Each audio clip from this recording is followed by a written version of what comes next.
The death of Edgar Allan Poe. Edgar Allan Poe was the architect of the macabre. He was the man who looked into the shadows of the human heart and found the telltale heart beating there. He invented the modern detective story, creating the coldly logical C. Augustus Dupin long before Sherlock Holmes ever picked up a magnifying glass. But in a twist that seems stripped from his own Gothic fiction, the most baffling mystery Poe ever encountered was his own death. For over 170 years, the world has asked, who done it? Was it the bottle, a hidden disease, or something far more sinister?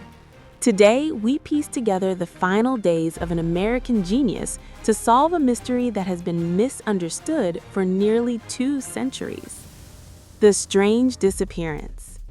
In late September 1849, Edgar Allan Poe was on top of the world. He was 40 years old, a literary celebrity, and he had recently reunited with his childhood sweetheart, Elmira Royster. They were engaged to be married. On September 27th, Poe left Richmond, Virginia, bound for New York to settle his affairs. He never made it. For several days, Poe vanished. No one knows where he went or what he did.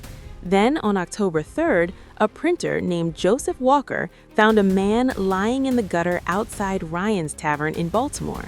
The man was delirious, semi-conscious, and dressed in cheap, ill-fitting clothes that clearly didn't belong to him. Walker realized with horror that the man in the dirt was Edgar Allan Poe. Poe was rushed to Washington College Hospital.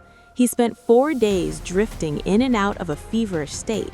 He repeatedly called out for someone named Reynolds, a figure whose identity remains a mystery to this day. On October 7th, Poe looked up and uttered his final words, "Lord, help my poor soul." The usual suspects. The initial reports were quick to judge.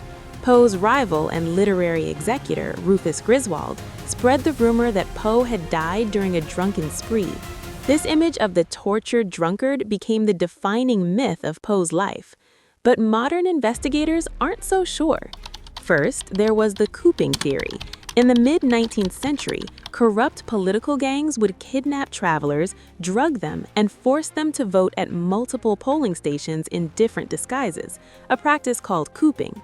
It explains the strange clothes and the fact that it was election day in Baltimore. Then came the medical theories. Rabies, because he supposedly struggled to drink water, brain fever, diabetic coma, or even a case of the flu that turned into pneumonia.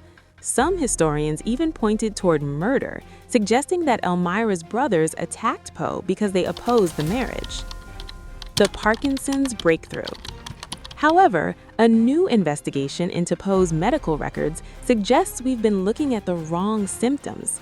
For years, observers described Poe as moving stiffly, suffering from extreme mood swings, and experiencing dark forebodings.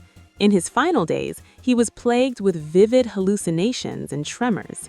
While these were long mistaken for delirium tremens, the result of alcohol withdrawal, they are also the classic hallmarks of Parkinson's disease or a related neurological disorder. Consider the clues.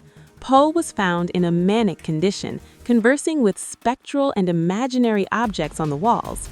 Today, we know that Parkinson's can cause intense hallucinations. He was once described as being stuck in a stooping position, a common postural symptom of the disease. Even his supposed drunken falls may have been the result of the physical instability and loss of motor control that Parkinson's brings. In 1849, the medical world had no name for these tremors other than the shakes caused by drink. Poe's reputation was sacrificed to a lack of medical knowledge. A legacy restored. If we look at Poe's end through the lens of a neurological disorder rather than a moral failure, the portrait of the artist changes. He wasn't a man who threw his life away in a tavern. He was a man struggling with a progressive, debilitating illness that finally claimed his life in a cold Baltimore hospital. Edgar Allan Poe spent his life solving locked room mysteries on the page. His death was the ultimate locked room. By re-examining the evidence, we move past the gossip and the cooping myths. We find a man who was a genius until the very end, fighting a battle within his mind that no detective of his time could have understood. The mystery of Edgar Allan Poe isn't just about how he died, it's about how he lived. And in the end, the truth is more tragic and more human than any ghost story he ever wrote.